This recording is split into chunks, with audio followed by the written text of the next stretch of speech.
All right. Well, this is a good day to all of you. And here we are again with another podcast from our yellow couch and our podcast room.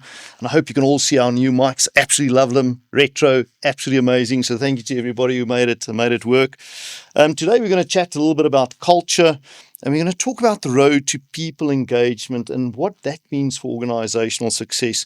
Really happy to have Colin Browne with me today, who looks after a place called Happy Sandpit. It's a real thing. I promise you all, it's a real thing, Happy Sandpit. Colin, good morning. Welcome, and thank you for joining. And you've got to tell us, what is this Happy Sandpit thing all about? Tell us a bit more. Yeah, thanks. And super and hello to the team as well.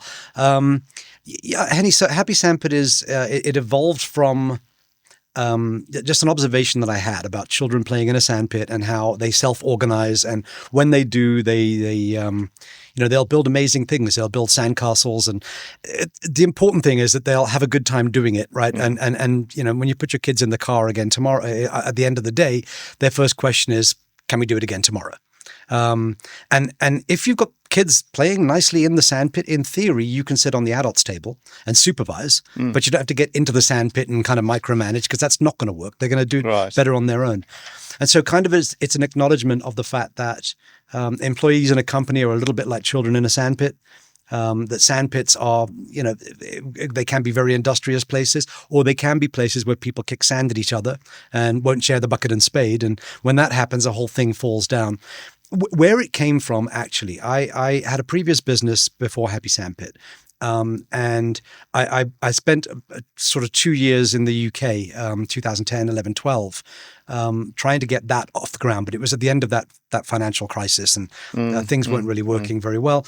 But while I was doing that, I put together a talk on, lessons learned starting a small business, which in retrospect was probably a little arrogant. And in retrospect, I hope people didn't take the advice too seriously. Right. But anyway, and I would go and give that talk sort of all over the southeast of England, chambers of commerce, and always for free. I don't think anybody ever paid me for it.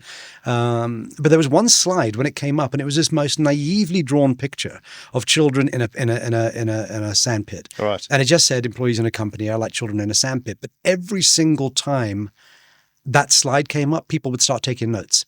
And even then, I didn't fully realize that I was talking about organizational culture. It was just an observation. Anyway, fast forward a few months, and I moved back to South Africa. And I decided I'm going to research this idea of culture. Right. Once it had hit me, I was going to write a book. So the book, How to Build a Happy Sandpit, came out at the end of 2013, and the company was named after that. So that's where that whole thing comes from. It's incredible, because you come from a journalist background, right? Yeah, I mean business journalism, but a long time ago. But yeah, so in theory, writing a book was relatively simple, because I knew how to interview and I knew how to ask questions, and I was curious and nosy. So you know how to interview, and today wow. No, okay. Well, I don't know. Suddenly I feel a huge amount of pressure on me. Colin, thank you for that. So let's get into it a little bit. We're talking about culture, and as I think you know by now, for us in DHL, that's sacrosanct. That's something that we take really, really important. So I guess my first question is, how do we know when a company does not have the right culture? Performance. It's as simple as that. But performance, turnover, there'll be a few things like that. Sorry, are you talking about a financial performance? Or well, so that's a good question, and it's kind of however you measure it. So here's the way we always look at this. Culture is about behaviors and mindsets and so on. If we have those, if we've understood what we want our output to be, and it's always going to be, we're going to measure at the end, right? So directly to your question, customer service might be a measurement. Maybe that's what we're measuring in terms of performance. Right. Maybe it's financial performance. Maybe it's product quality. Whatever it might be, it'll be different for every organization. And this is crucial. This is why culture remains kind of this thing that nobody can really copy, because your end result is going to be what you want it to be. But importantly, you're only going to achieve that through engaged people. In other words, if you focus on the end result, you can focus on that forever, but nothing happens unless people are engaged and driving it. And engaged people are what we describe as people who do more than they have to because they want to. Right? So they've kind of, we can make people do the work. We can make a customer service agent do customer service calls. We can't make them do good ones. When they do good ones, though, it's a difference between good and great, right? It's when they come to work because they're engaged and they like what they do and they like where they do it and they like who they do it for and they like who they do it with. and in their heads, it's a worthwhile trade-off for a day of their time. They've got to come to work and do something, but they quite like doing it here. Those people will do more than they have to because they want to. And so when we get asked, about culture change, can you help us change the culture? Our answer is usually no, unless you're more specific. Like, what are we trying to fix? Is it the fact that people are always late? Well, that's an aspect of the culture that needs to change. And it's a behavior that needs to change, which might have a whole bunch of things that precede it. But the end result is we're not getting what we want at the end. And this is something that I think is often misunderstood, is that people think culture is the end result. It's not. It's simply a lever. So when we talk about the right or the wrong culture, or a good or a bad culture, we tend never to speak about good or bad. Right or wrong is the culture driving engagement? If it's not, then it's the wrong culture for you. And is your engagement is measured by, are we getting the results we want? If you are, people are turning up and doing what you need them to do to meet the strategic objectives, then your culture is absolutely aligned and you're doing well. If it's not, then that's where we need to do some work. That's fascinating, and I want to explore that a little bit, Colin.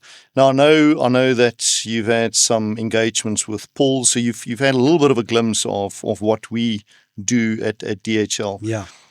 But what in your mind tips culture to the point where you see that reflected in the engagement and the success of an organization? So there's a couple of things. That whole phrase that culture eats strategy for breakfast, Yes, it gets rolled out all the time. So I dislike the statement. I think it's incomplete. I don't think it makes enough sense.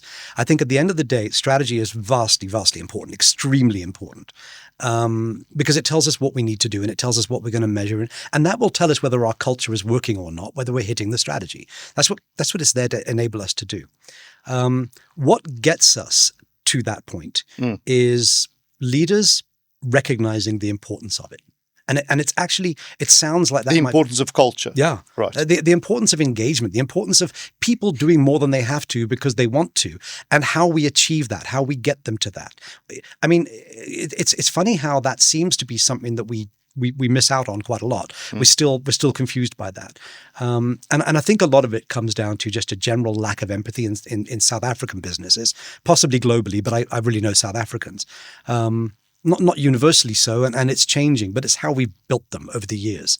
And so what you're missing in a lot of instances is leaders who actually recognize the importance of this. That it's not like a nice to have, an extra thing, a thing that HR should take care of, but it is the thing that is going to drive the results in the end. But that's an interesting point, right? Because I think there's also confusion in terms of who owns that cultural journey. What are your thoughts around that? I've never yet seen any success when it comes to culture and engagement that wasn't championed by the chief executive, by the executive team. You can't push it further down into the organization because we're talking about behaviors, right? We're talking about behaviors and mindsets. And if those aren't, we can say what we want at level 3, but if those aren't echoed at level 1, well then, we've got misalignment, which means we're not sincere, which means we're saying things but not doing things. So no matter what happens, and every time, so you mentioned coming to visit DHL. We do that when we do what we call our 3-day field trip. And we just literally take adults out on the road on a field trip for 3 days and go and visit businesses that are doing something remarkable in terms of intentional culture. And DHL is one of our favorites by far. And I'm not just saying that's that the right on thing your to say, podcast. by the way. Did you all hear that? One of their favorites. I'll tell you how this worked. Paul Clegg and Fatima Sullivan came on the field trip in 2017, That's I think right, it was. And then they said, why are we doing this? Why don't you come to us? And I'm like, DHL, it's freight forwarding. I mean, how sexy can it be? And I said, but I'll come and let's talk. And Paul took me through it, and I came away going, my head was spinning. Like there are very few organizations that have done the things that you've done, but the reason that you've done them so successfully is about intentionality. You know that it matters.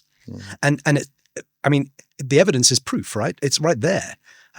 So the difficult part for us often is convincing leaders that this is not just a nice to have, that this is actually something that if they do it, they'll drive high engagement, they'll get great results. If they don't, well, you're going to have to constantly manage things, and that's no fun for anyone. Yeah, and I think something in that talks to kind of stakeholder engagement, right? You talk about capitalism, and nowadays they talk about stakeholder capitalism. Yeah. And I think this is where culture becomes a part of that conversation. But I want to go back to something that you said, Colin, and it reflects a little bit our own journey in DHL. You use the terminology good to great. Now, there's a book by Jim Collins, Yes. Good to Great. And believe it or not, all of us, I think it must have been a good 1,500 of us, the execs, were issued with this book, and we had to read the book. And then you kind of get to a point where you think, okay, we're better than good, but how do we now go from great to even better? What is my point? And what is my question ultimately? Culture is a journey. It's not an event.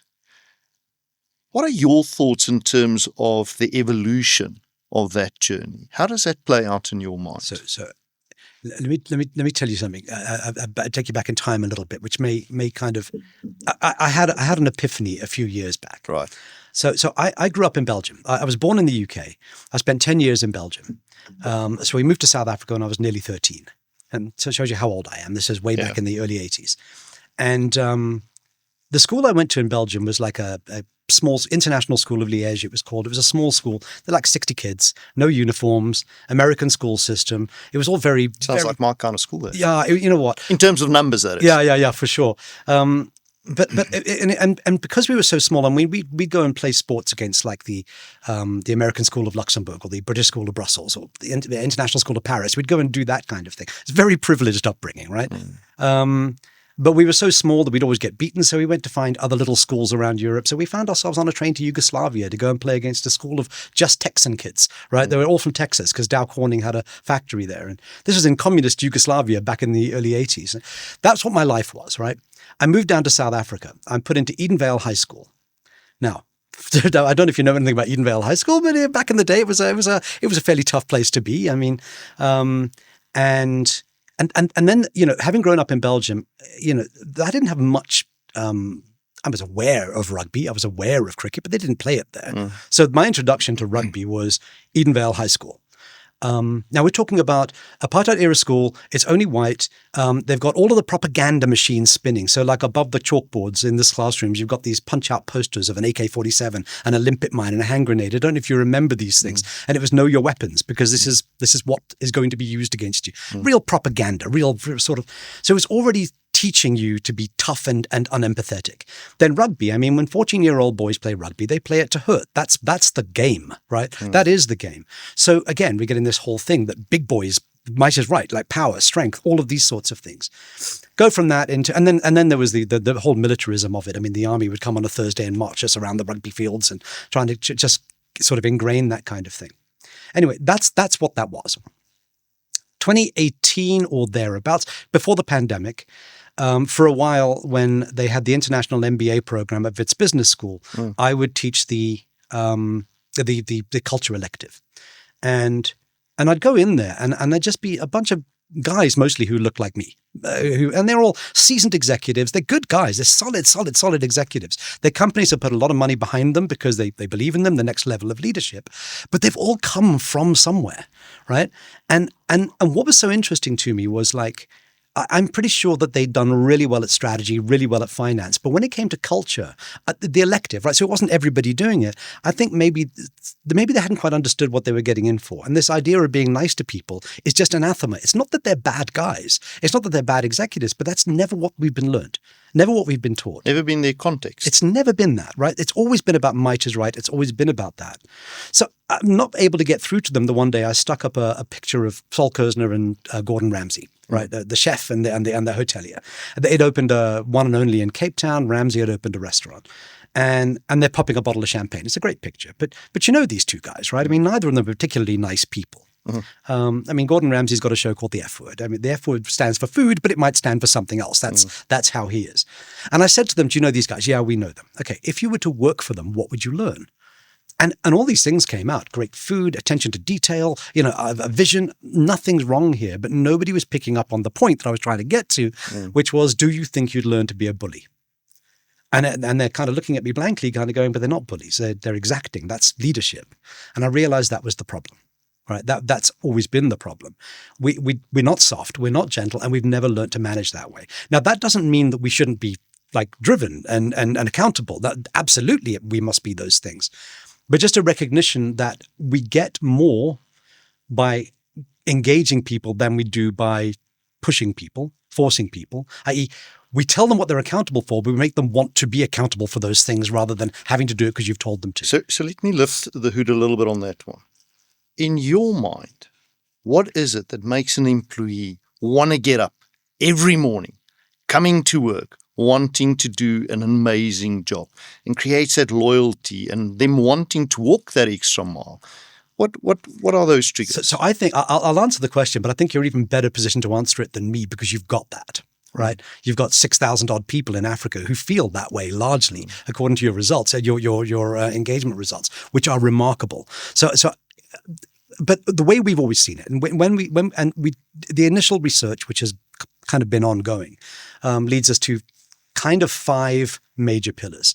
And they're not rocket science and they're not mysterious. The first one is what we call the willingness to extend trust. Right? Not trust itself, but the willingness. Like right. When we write our policies and our ideas, we do them to enable people, not to prevent. Like we've got to have some rules, but those rules are in place just to stop us stepping too far over into that. And that's not something that in our unempathetic business development we ever did. One thing we definitely did was strip out decision-making lower down. Trust, only up here. A taste for adult conversations is another one, which is that we consider every employee that we have in this business to be a intelligent, rational adult, which they are, by the way, because you wouldn't have hired them if they weren't, but we don't treat them that way. We don't ask we don't get their opinions. We're not interested in what they've got to say. And I'm not suggesting that we need to make all decision-making democratic. That's not at all the case.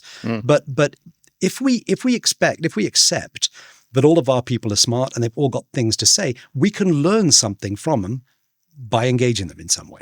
So you don't have to deal with or accept every silly suggestion you get, but you do have to listen.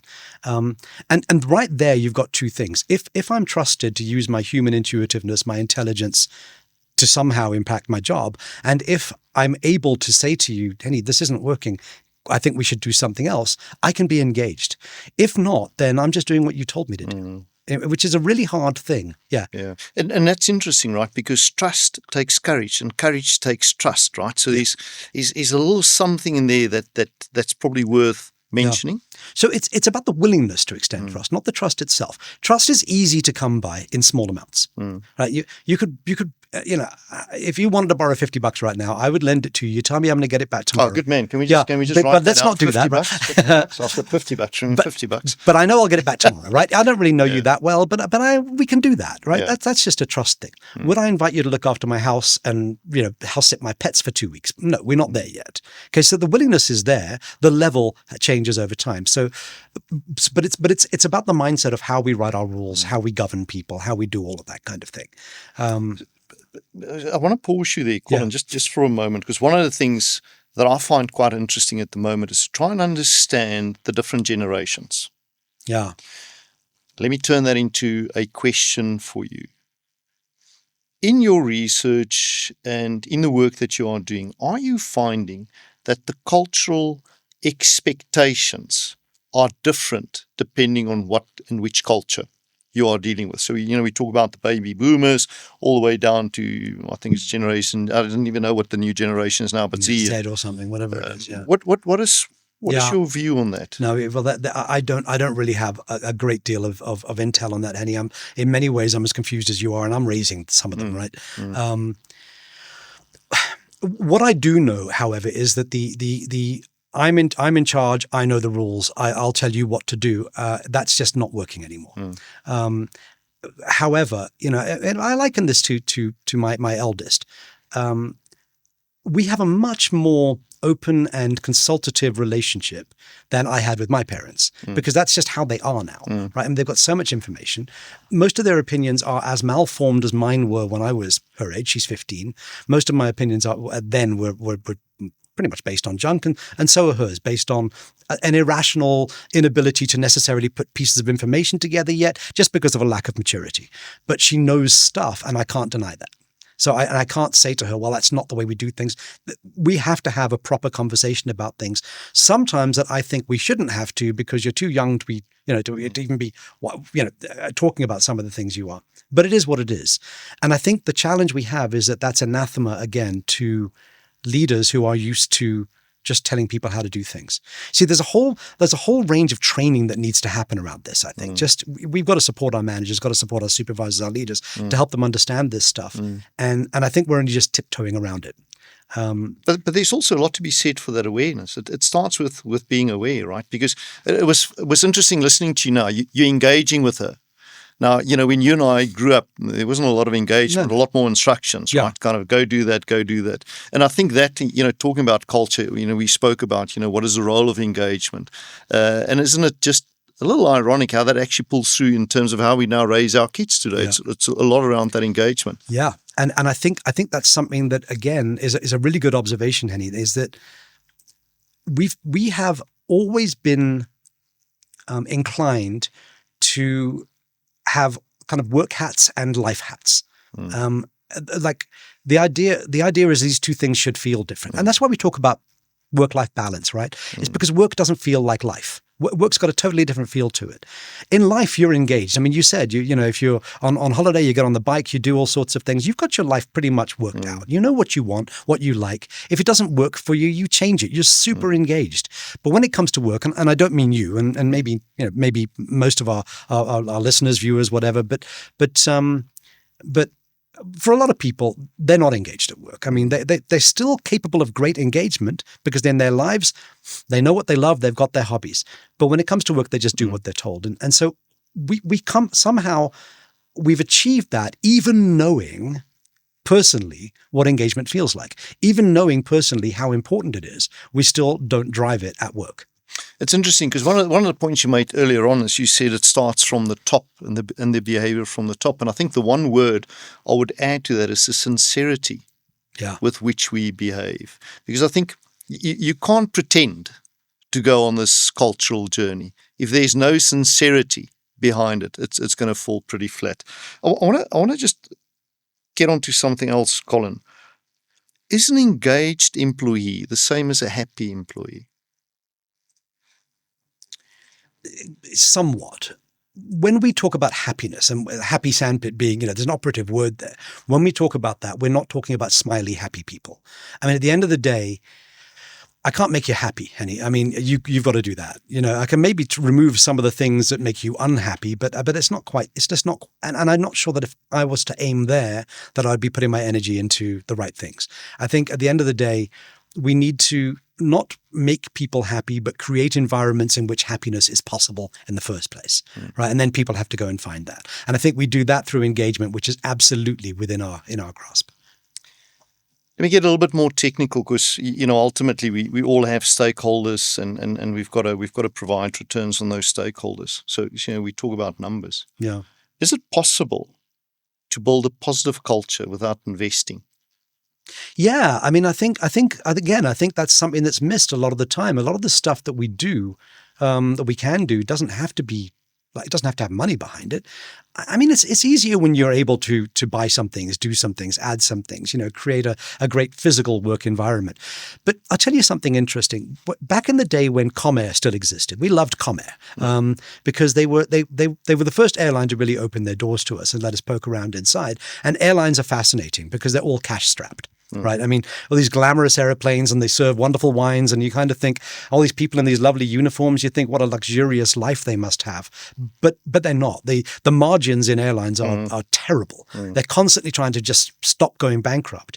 And so there's not a lot of money to waste. There's not a lot of money to spend. And on a 3-day field trip, where we'd go and see Comair in the afternoon, we'd always go and see King Price Insurance in the morning. And the reason for that is King Price has got a playground. I mean, Gideon Galloway, the founder, it looks like the inside of his head, I think. It's all just toys and games and colors and craziness. It's like money's clearly spent there, lots of it. Yeah. And when you go down to Comair, it's a Spartan industrial facility near the airport. It couldn't have been less pretty. And yet people were equally happy in both places. Because it wasn't so much about things, it turns out. And actually, one of the questions we asked King Price was during the pandemic, when suddenly people were taken away from the toys, were they happy still? And it turned out they were, largely. What Comair discovered, I think, was that clarity was a key to engagement. Clarity was a key to, and so it worked like this. Because of the financial sort of metrics of an airline, they had to be hyper efficient with their money. Which meant there wasn't any nice money for nice things, nice wallpaper, nice furniture. You couldn't take a client out for lunch and spend 3,000 Rand and come back and hand the slip in. It wasn't the kind of thing that happened there. But because it wasn't the kind of thing that happened there for anyone, people could park it, put it away, not worry about it anymore. It's never about what am I getting that somebody else isn't getting, or anything like that, or the reverse. So the way Eric Fenter used to describe it, it was almost like he was trying to create a little island of Zen inside the workplace, where people could just focus on their work, focus on the things they're good at, without having to worry about all of the extra sort of ancillary noise and organizational noise that goes on when we don't have clarity. That didn't cost any money. In fact, quite the opposite. But it was more about the intention, in other words. So I think we're starting to run out of time a little bit here. So I've got one or two more questions. Yeah. It's fair to say that, economically speaking, the pressure is on, right? Nobody knows how this thing is going to play out. The result of that often is that we get so consumed by making sure that we deliver on the bottom line. So it's quite easy to forget about things like culture and the importance of people in achieving those results. What advice would you have for organizations around that? Just don't take your eye off the ball. The objective, whatever objective we've got, and however much that's changing due to the current pressures and so on, it is only going to be achieved through engaged people. There's two ways to get there. One, engaged people doing it for you, in which case the importance of culture to drive engagement is clear. Or two, you just manage it constantly, relentlessly. But that's exhausting and unsustainable. There is no doubt whatsoever. People doing more than they have to because they want to is the absolute liquid gold for any organization. That's the oil that runs the machine. And so if we're ever in a conversation where we're going, should we slow down on that because we've got to focus on other things, we're asking the wrong question. And it's the wrong conversation. Yeah. For sure. Yeah. Second last question, Colin. You've dealt with many companies in your journey with Sandpit. Have you come across companies that are doing it right? And could you give us one or two examples of some of those organizations and what they do? Well, DHL is doing some very interesting things. What is the most interesting thing that you've observed in DHL as far as the cultural journey? The intentionality with which you drive engagement, the energy you put behind engagement. I mean, the employee appreciation week, the soccer tournaments, the employee of the year, and the fact that we go overseas and do all of this kind of stuff. He's been around DHL. You can all clearly hear that. But so you've got the size and the scale to be able to spend that kind of money and do all those sorts of things. You can do all of that, but that's not. You could have all the money and still not do it. Do you know what I mean? It's the intentionality. Somehow this organization from Ken Allen on down and subsequent to that has gone. Driving engagement is how we're going to be great. And the effort, and that's something when we bring people here, the amount of, they're also stunned to see just how far you can take this when you want to. So that for sure. Yeah, I mean, there's lots of great organizations for lots of different reasons. And what I must say, though, it's very interesting to see subsequent to the book, a lot of the organizations that were in that, it's the age-old thing. You talk about great organizations and you look 10 years later and half of them have fallen off the cliff. And it's always about leadership change, always. It's always about that. That's fascinating. Other great organizations today, there's a little insurance company called I2. They do specialized risk. So if you've got a 1968 E-Type Jaguar, they'll insure that. But the level of effort they've gone into just trying to create an environment where, like not just physical, but mental environment where people are able to just get involved and enjoy the work they do and enjoy their colleagues. All of this additional effort that you could overlook if you were just working on the numbers, but they haven't. you want some more? I mean, No, that's good. So, Okay. and I can see I'm getting the kind of timestamp Okay. there. My final question to you is this, and I want you to finish the following sentence for me. In my experience, I have found that organizational culture is. Organizational culture is and always has been the entire ballgame. Thank you. Colin, ladies and gentlemen, we spoke a little bit about engagement and how that helps us get to success in organizations. Colin, it's been wonderful to have you on the show with me. Fascinating topic, and thank you for everything that you do, not just for us at DHL, but everybody who participates in your business, Happy Sandpit. Thank you very much. Great pleasure. Thank you.